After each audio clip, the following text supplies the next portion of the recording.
मु आसला बेले मोर ओजन थिला 125 केजी मोर आज अच्छी 119 केजी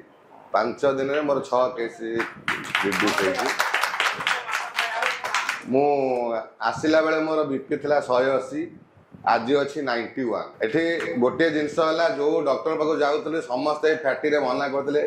कौन आइंस नॉनभेज पूरा छाड़ी देवाई एठी प्रथम जे कि खाई पी रोग को भल करने सार कहले सबू खाइब रोग भल हम देखिकिना बहुत प्रकार यूज करी किंतु कौन सी मेडिसिन केवे कमेने एवं रिसेंट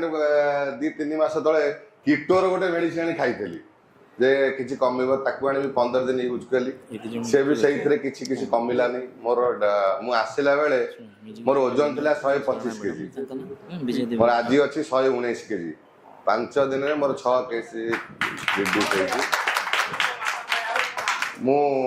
आसला बेले मोर बीपी थिला 180 आज अच्छी 91 मु समस्त कहबे जार डायबिटीज अच्छी एठिक आसतु माधव सार परामर्श नियंतु